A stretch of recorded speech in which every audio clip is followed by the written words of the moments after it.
Tirupati incident చాలా దురదృష్టకరం, దానికి డౌట్ లేదు. ఇలాంటివన్నీ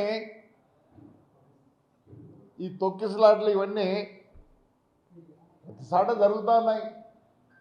ఎంతమంది పోలీసు ఉన్నా, ఎంత పకడ్బందీగా ఉన్నా కానీ జరిగేట్టు జరుగుతాను. ఎందుకంటే మానవ తప్పిదం. దాన్ని పట్టుకొని ఓ అని అరుస్తారు. తప్పు. ఎందుకు అంతగా అరుస్తున్నారు? ఇప్పుడు ఏమైపోయిందంటే, అందుకే ఎవరో రాబందుల పార్టీ అని పెట్టినారు. కరెక్టే. మీరు చాలామంది రాబందులు చూసినట్టు వల్చారంటారు. మా చిన్నప్పుడు ఎక్కడ ఏదైనా చనిపోయినా ఇమీడియట్గా వాలేటివి ఎక్కడి నుంచి వచ్చాడు మాకే తెలియదు. అలా అయిపోయింది వీళ్ళ పరిస్థితి. నాకు ఇంకోటి అర్థం కాలేదు. జగన్మోహన్ రెడ్డి గారు ఆయన పవర్లో ఉన్నప్పుడు చెట్లన్నీ నరికి చీరలు కట్టుకొని ఇది కాదుక్కు ఆ 5 years అట్లా గడిపినాడు. మరి ఈరోజు ఏమి సడన్గా ఏమీ లేకుండా పోయినట్టు అర్థం ఏమి? ఆయన పార్టీలోనే ఏదో శత్రుత్వం ఉందని నేను అనుకుంటాను. మరి ఇన్ని ఇన్సిడెంట్లు జరిగినాయి చూడండి. బోటు ప్రమాదం 39 మంది చనిపోతే ఆయన కనీసం ఆ రోజు అక్కడికి పోయినాడా? ఎందుకు పోలే? ఇప్పుడు ఇదంతా రాజకీయం చేయాలి. ఎందుకంటే ఫేడ్ అవుట్ అయిపోయినారు ఇంత. దాన్ని ఏదో మళ్ళీ రీగెయిన్ చేసుకునే దానికి అంత శివరాజకీయమే. మళ్ళీ ఏమైంది? ఈ ప్రాజెక్ట్ ఎందుకు పోయిన ఘటనలో 33 మంది పోయినారు. ఎందుకు పోయినారు? అది తప్పిదం వైఎస్ఆర్ పార్టీదే. అక్కడుండే ఇసుకే అంత తోలి డబ్బులు చేసుకున్నారు. సడన్గా ఫ్లెక్స్ రావడం, ఆ గింతలుండి మొత్తం 33 మంది, ఊరికే 33 మంది ఊరికి ఉంది కానీ చాలామంది పోయినారు. ప్రతిదానికి ఇదేనా? మరి ఆ బొద్దు ఎందుకు అనలేదు? ఆ పక్క కూడా పోలే. ఆ రోజు కూడా చంద్రబాబు నాయుడు గారు పోయినారు కనీసం. కానీ మేమేం గలాట చేయలేదు. ఎందుకు పోయింది అని విచారించినాం కానీ అది వాళ్ళ మీద తోడు వీడియో కాదు. మళ్ళీ ఎల్జీ పాలిమర్స్ 13 మంది పోతే నువ్వు ఎయిర్పోర్ట్లో దిగుతానే ఎవరిని కలిసినావు?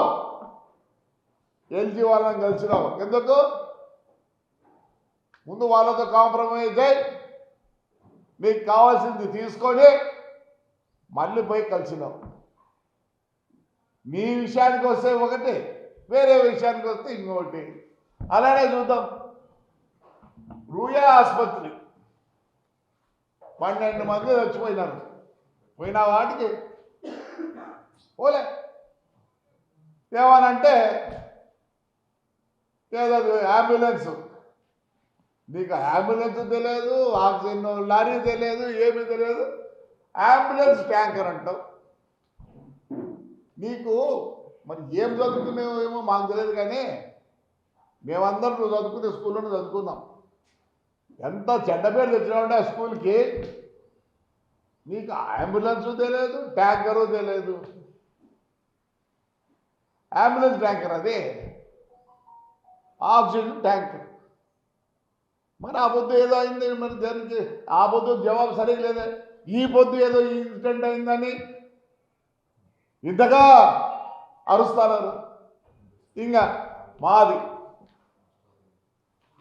17లో యాక్సిడెంట్ అయింది. 2 డ్రైవర్లు చచ్చిపోతే ఆయన రోజమ్మ ఈయన పోయి ఏమడుగుతున్నాడో తెలుసా? ఆయన ఫోరెన్సిక్ రిపోర్ట్ చేయాలంట. ఫోరెన్సిక్ రిపోర్ట్ అసలు మీకు తెలుసో తెలియదో, ఒకప్పుడు ఫోరెన్సిక్ ఇక్కడ లేదు, తిరుపతిలోనే ఉండే. మొత్తం రాయలసీమ తిరుపతిలో ఉండే. అది పోయేదానికి గంటలు పడుతుంది, టెస్ట్ చేసేదానికి 10 రోజులు పడుతుంది. ఈయన తగ్గు వేసుకుంటాడు. కలెక్టర్ని తిడతాడు, ఎస్పీ తిడతాడు. అంతా విజువలైజ్ చూపిస్తాను, నీకు విజువల్లో చూపిస్తాను. నీకు భాష రాదు, ఏమీ తెలియదు, అందరి మీద నిందలేసేది ఒకటి తెలుసు. నువ్వు ఫేడ్ అవుట్ అవుతున్నావు. ఇలాంటివన్నీ టేకప్ చేసినావు. మళ్ళీ కానీ అదే మా బస్సు యాక్సిడెంట్ అయిన పక్క రోజు నువ్వు రోజమ్మ ఆడికి వచ్చి ఎంత గలాట చేసినారు ఆ కృష్ణా డిస్టిక్లో. కలెక్టర్ని తిడితే ఎస్పీని తిడితే మళ్ళీ ఏమంటావు, మేము పవర్ లేక వస్తే నేను సెంట్రల్ జైలుకి పంపిస్తాడంట. ఎంక్వైరీ కాదు, ఎంక్వైరీ చేయాలి. ఆయన ఏం తప్పయా? తప్పంటే మాది ఉండాల. ఎస్పీని కలెక్టర్ దబాయిస్తాం. Everything I show you visualise. ఏం పని లేదు, పాట లేదు. మాది ఫిబ్రవరి 20 జరిగితే మార్చి 1వ తేదీ 78 మంది స్టూడెంట్స్ టూర్కి వచ్చి యాక్సిడెంట్ అయింది ఒంగోలు బస్సు. మరి ఆ పొద్దు రాలేదు. చెప్తేనే యు ఆర్ ఫేడింగ్ అవుట్. ఆ ఫేడ్ అవుట్ అవుతాను కాబట్టి నువ్వు మళ్ళీ ప్రజల్లోకి రావాలనుకుంటున్నావు. అదేం అసంభవం. ఇంకా మా దేవాదాయ మినిస్టర్ ఆనంద్ గురించి మాట్లాడతారు. ఓ రోజక్క, ఒక సామెత ఉంది తెలుగులో, 7 తరాలు అటు 7 తరాలు ఇటు చూడమని. మేమందరం 7 తరాల వాళ్ళం. ఓవర్ నైట్ మేము పాలిటీషియన్స్ కాదు, ఓవర్ నైట్ రిచ్ కాదు. ఏసీ సుబ్బారెడ్డి గారి పేరు విన్నావా రోజక్క? విన్నావా? 1932లోనే ఆయన పాలిటిక్స్లో దిగి కోఆపరేటివ్ ప్రెసిడెంట్, 60లో మినిస్టర్. ఆయన ఎవరు పట్టితే వాళ్ళు మాట్లాడింది నీకు ఖర్చు చెప్పాలన్నా? నువ్వు టోకన్ నమ్ముకొని కదా బెంచ్ కారు తెచ్చుకొనిందా? పోయినప్పుడల్లా 100 మంది. ఎట్లొచ్చింది నీకు బెంచ్ కారు? మొత్తం టోకన్ నమ్ముకొనే కాదా చెప్పు? కాంట్రవర్షియల్ కాలేదు నువ్వు? పోయినప్పుడల్లా 100 మంది. ఎట్లొచ్చింది కారా? నీ కథ చెప్పాలంటే చాలా ఉంది. దయచేసి బౌన్స్ కేసులు అనంతపురంలోనే, ఏడా కాదు ఈ కోర్టులోనే. ఎందుకు మార్కో? చంద్రబాబు పుణ్యాలను నువ్వు రాజకీయంలోకి వచ్చినావు. నీ నోరుందని ఇష్టం మాట్లాడతావా? తప్పంతా మాది, మా చంద్రబాబు నాయుడుది.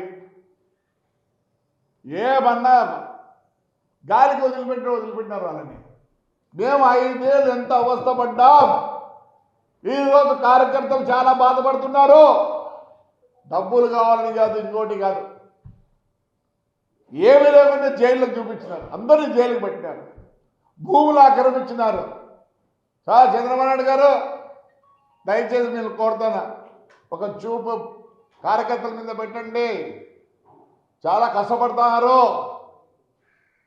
మీరు అభివృద్ధి అంటారు, మేమే వద్దనులే. దాని గురించి ఆలోచించాల్సిన పనిలే. ప్రజలకు అందరికీ తెలుసు. కానీ ఆ కార్యకర్తల మీద కూడా దయచేసి పెట్టండి. ఎంత ఘోరంగా ఉందంటే, వాళ్ళు మిమ్మల్ని డబ్బులు అడగడం లేదు, డబ్బులు చేసుకోవాలని లేదు, ఏమీ లేదు.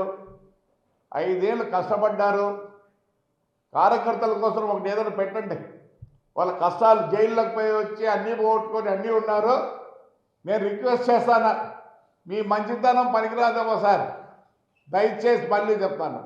నేనేమనంటే మీకు అందరికి బాధ. నేను ఎందుకంటే డౌన్ టు అర్త్లో ఉన్నా కాబట్టి రోజు ఏం జరుగుతుందో ఏమో చూస్తున్నాం. అసలు ఆ పోలీస్ ఎక్కడ పోయింది సార్? ఆ రోజు ఇట్లంటేనే గుడి పోవాలంటే కూడా హౌస్ అరెస్ట్లా, మున్సిపల్ ట్రాక్టర్ తీసుకోవాలంటే హౌస్ అరెస్ట్లా. దయచేసి కార్యకర్తలను కొద్దిగా ఎంకరేజ్ చేయండి. వాళ్ళకి డబ్బులు వద్దు, ఇసుక వద్దు, మట్టి వద్దు, ఏమొద్దు. వాళ్ళు పడిన బాధలకి రోంత మనం చూపించాలి సార్. లేకపోతే చాలా బాధాకరంగా ఉన్నారు కార్యకర్తలు. వాళ్ళు ఏమి కోరటంలే, వాళ్ళ ఫస్ట్ కష్టము కొద్దిగా చూడండి దయచేసి. మా ఊర్లోనే మొత్తం కేసులు 890 కేసులు ఉన్నాయి. ఇంతవరకు దానికి పట్టించుకునే వాళ్ళు లేరు. అసలు ఈ పోలీసులు చూస్తుంటే, ఆ పోలీసులు ఈ పోలీసులు చూస్తుంటే బాధాకరంగా ఉంది. ఎవరు చెప్పరు మీకు? నాకు తెలుసు కాబట్టి చెప్తున్నారు. అందరికీ తెలుసు, బయటికి చెప్పలేరు. నాకు కావాల్సింది మీరు బాగుండాలని కోరుకుంటారు ప్రతిసారి. నాకు ఏ పదవి వద్దు, ఏమి వద్దు, నేను ఇట్లే ఉంటాను, పార్టీ కోసం పనిచేస్తా. దయతలిసి కార్యకర్తలని దానికి ఏదైనా ఒక వింగ్ మాదిరి పెట్టి వాళ్ళ బాధలను తీరవండి. ఎవరు డబ్బులు కావాలని కోరుకోవడంలో చాలా కష్టపడ్డాం. బయటికి రాలేని పరిస్థితులు మాకు ఉన్నాయి. మీరు ఇవన్నీ తీర్చాల్సి వస్తుంది.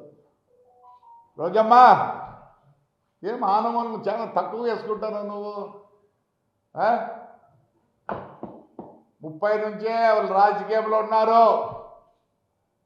నన్ను అడిగితే కొన్ని ఫ్యామిలీస్ ఉన్నాయి, పాత ఫ్యామిలీస్. వాళ్ళలో వీళ్ళు ఒకరు. నెల్లూరులో మున్సిపల్ చైర్మన్ కూడా వాళ్ళే, బిఫోర్ ఇండిపెండెన్స్.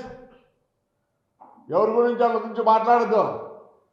నువ్వు తైతక్కలాడుకుంటా ఇప్పుడు వచ్చిన రాజకీయంలోకి మానుకో, ఇష్టపడినట్టు మాట్లాడతాను అందరినీ. ఈతలో మాట్లాడలేక కాదు. ఎందుకు నోరు అదుపులో పెట్టుకో. ఏమనుకుంటావు నువ్వు? ప్రతిదానికి అని వస్తారు.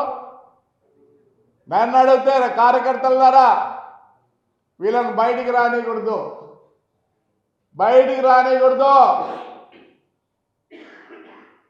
మీరు కూడా అందరూ ఏదో ఊరుకున్నారు. లేదు, మనం 5 ఏళ్ళకు కూడా మాట్లాడలేని పరిస్థితి, ఎలక్షన్లో నిలబడలేని పరిస్థితి. పెద్దోళ్ళు ఎట్లనే ఉన్నాయి. మనం కొద్దిగా విజృంభించాల్సిందే. అంటే అసలు అర్థమయ్యాలి. అంతకుముందు ఎప్పుడు జగన్మోహన్ రెడ్డి పడితే అట్లా జరగాలి. ఈసారి జరిగినాయి, ప్రతి పల్లెల్లో జరిగినాయి. ఆడిపోయింది పోలీసు. ఆ పొద్దు మేము చంద్రబాబు నాయుడికి దండ వేయాలంటే కూడా ఏలేని పరిస్థితి. లోకేష్ యాత్ర స్టార్ట్ చేసినప్పుడు ఎన్ని కష్టాలు పెట్టారో మర్చిపోయినారా? డీజేలు లేవు, మైకులు లేవు. ఇలాంటి పరిస్థితుల్లో మరి ఎందుకు ఇంత సున్నితంగా ఉన్నారో మాకు తెలియడంలే. ఎక్కడ ఏం జరిగిందో మాకు తెలియడంలే. చాలా బాధాకరంగా ఉంది. ఎందుకు మాట్లాడిస్తున్నారు వీళ్ళని? ఎందుకు మాట్లాడిస్తున్నారు? ఓ పని చేయండి, రోజమ్మ బెంచ్ కారు తెచ్చుకుంది, టోకెన్లు అమ్మే. కావాలంటే ఎంక్వైరీ పెట్టండి, తెలుస్తుంది. ఎప్పుడు పోయినా 100 మంది అమ్మ సొంతం అనుకుందేమో. ఈ పొద్దు ఏదో అరుస్తుంది. మళ్ళీ ఏదో చెప్తున్నారు మనం ప్యాకెట్లు ఇచ్చేదానని. చనిపోయినప్పుడు మేము కూడా పోయి ప్యాకెట్లు ఇస్తారు, కానీ ఎప్పుడు గవర్నమెంట్ మీద అగ్నెస్ట్ చెప్పని కాదు. సానుభూతితో రేపు వాళ్ళకి కష్టం ఉంటుందని చెప్పి ఇచ్చిన రోజులు ఉన్నాయి. కానీ చంద్రబాబు నాయుడు కానీ మేము కానీ మీ మాదిరిగా ఇచ్చి ఇష్టపడిన మాట్లాడిస్తారు. కష్టం ఉంటుంది, ఎవరికైనా కష్టం ఉంటుంది. చనిపోయినప్పుడు కష్టం ఉంటుంది. ఎందుకు ఉండదు? బాధ ఎవరినో ఒకరి మీద నిందేస్తుంటాం. కానీ దీన్ని ఎంక్వైరీ చేస్తే మీకు తెలుస్తుంది ముందు ఏం జరిగిందని. ఊరికి ఎవరు మాట్లాడటంలా. ఎవరో ఒక స్పృహ వచ్చి చనిపోయింది. మరి ఆయమ్మని సేవ్ చేసుకునేదానికి ఆ గేట్లు తీసినారు. గేట్లు తీస్తే ఏమైంది? అందరూ దూరినారు. అంతేగాని దీన్ని ఎవరి మీద నింద మోపొద్దండి. ఏం చేస్తాడు ఆయన? చైర్మన్ గారు ఏం చేస్తారు? ఈఓ గారు ఏం చేస్తారు? చైర్మన్ ఎక్కడ ఉంటాడు? క్యూ లైన్ చూస్తుంటాడా? కాదు కదా. దానికి ఆ పోలీసు వాళ్ళు వీళ్ళు ఉంటారు. మరి అందుకే కదా తప్పు చేసుకుని సస్పెండ్ ఇవన్నీ చేసినారు, ఇమీడియట్ యాక్షన్ తీసుకున్నారు. రోజమ్మా తగ్గించుకో. ఇదేం డ్రామా కాదు, డ్రామా కంపెనీ కాదు, రాజకీయం. మీ నోరు వచ్చినట్లు అందరినీ అనద్దు. అంతకుముందు ఏడుతుంది మీ పెద్దిరెడ్డి అన్నా నీకు అగ్నెస్ట్గా ఉన్నాడని. మరిన్ని వీడియోస్ కోసం ఛానల్ ని సబ్స్క్రైబ్ చేయండి. లేటెస్ట్ అప్డేట్స్ కోసం వాట్సాప్ ఛానల్ ని ఫాలో అవ్వండి. ఆ లింక్ డిస్క్రిప్షన్ లో ఉంది.